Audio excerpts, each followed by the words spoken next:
Իշխանության գործերը այնքան էլ լավ չեն, ինչքան անօգնության փորձում են իրենք ներկայացնել։ Ռեպրեսիաները պոտենցիալ ունեն աշխարհի բոլոր երկրներում, դա սպառ օգտագործման գործիք չի։ Մի օր մաշում է այդ ռեպրեսիվ մեքենան եւ մարդ կալանավորելու ձերբակալելը այլևս իմաստազուրկ է դառնում։ Եվ երկրորդ հանգամանք կա։ Մեր հասարակության մոտ մի հատ թյուր ըմբռնում կա,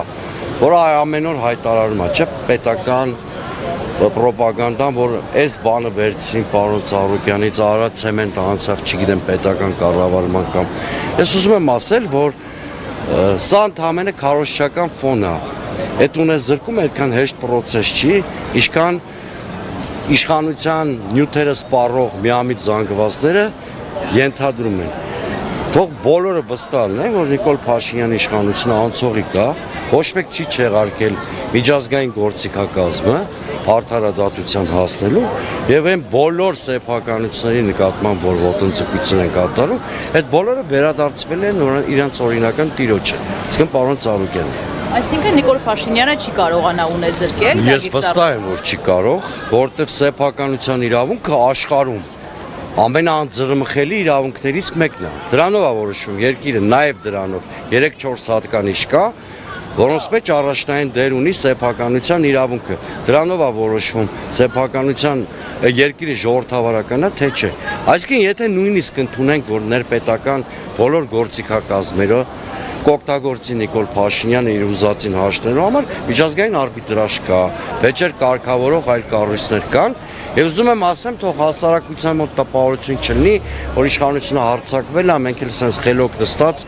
այն Սայլամի շերտերի սինդրոմով սպասում ենք, որ շերտն ենք մենք լինելու, այդպես չի, դիմադրություն է լինելու, եւ իրավական, եւ քաղաքական, եւ հանրային դիմադրություն, եւ վերջո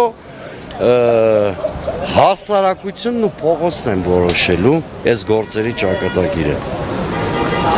Այսինքն այլախոհությունը տեղ չունի մեր երկրում, դուք խոսեցիք նաև դեմոկրատիայի մասին եւ այսինքն եթե քաղաքական գործիչները այլ կարծիք ունեն, կարող է դրան հետևել արդեն իրավական գործիք։ Այո, տեսեք, ստեղ քաղաքական հաշվի արդարի ասենք, ոչ թե իրավական։ Տեսեք, մենք երրորդ փուլին ենք մոտենում, երկու փուլը անցել ենք։ Սկզբում թողում էին անդիմադիր մարդիկ նույնիսկ ընտրվեն համայնքապետ։ Հիշում եք մի շարք տեղերում, նաև մեր կուսակցությունը, նաև ԲՀԿ-ն հաղթանակներ են արձանագրել։ Հետո սկսեցին չհանդուրժել, որ ինչ-որ մարդ կարող է ընտրվել, օրինակ Մամիկոն Ասլանյանի դեպքը եղավ, օրինակ Վարդան Ղուկասյանի դեպքը եղավ։ Հետո անցանք երկրորդ փուլի, արդեն քրեորեն հետապնդելի դարձավ քաղաքական հայտ ներկայացնելը։ Ինչպես եղավ Սամվել Կարապետյանի դեպքում, Գագիկ Ծառուկյանի դեպքում, էլի դեպքեր անշուշտ կարող եմ հիշել։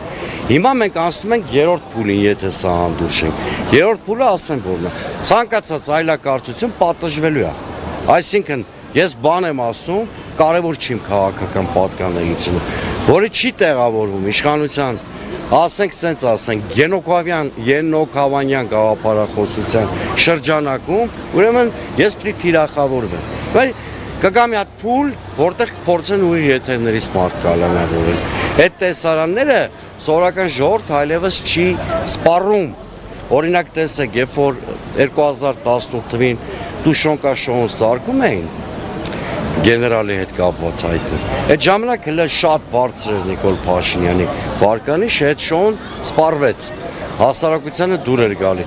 Օրինակ այն տգեղ տեսարանը, որ պարոն Ծառուկյանի տունը բեմականացրին, դա շատ տգեղ տեսարան էր եւ հասարակությունը զզվանքով ընդունեց, ու տեսակ ինչ կոնսոլիդացիա եղավ պարոն Ծառուկյանի շուրջ, նույնիսկ այն մարդկանց կողմից, ովքեր ասենք քաղաքական առումով մեզանից ոչ մեկի դիրքորոշումները չեն կիսում։ Բայց մարդիկ կային, չէ, հայտնի մտավորականներ, որ երբեք իրենց քաղաքական առումով մեր հետ չեք կարող ապելացնել, բայց արձագանքեցին։ Հիմա, այսինքն, բայց ինչի համար են այդ տեսարանները, չկարծեք Նիկոլ Փաշինյանը այնքան միամիտ է չի հասկանում, որպեսզի ահաբեկեն հասարակությանը։ Մարդը վախենա տեսակետ հայտի, դե շարքայի մի մարդ իր տանը նստած, մտածում է, եթե Ծառուկյանի պես հեղինակավոր կամ ազդեցիկ մարդու նման կերպ կարան վարվել իր հետ, բայ մետ իշկան է, չէ, այս բանը կա։ Դրա համար հիմա ընդդիմության գերխնդիրը վախի մթնոլորտը հաղթահարելն է։ Հենց այդ հարցը լուծեցինք, հավատացած եղեք, մի շարք հարցեր ինքնաբերաբար կլուծվեն։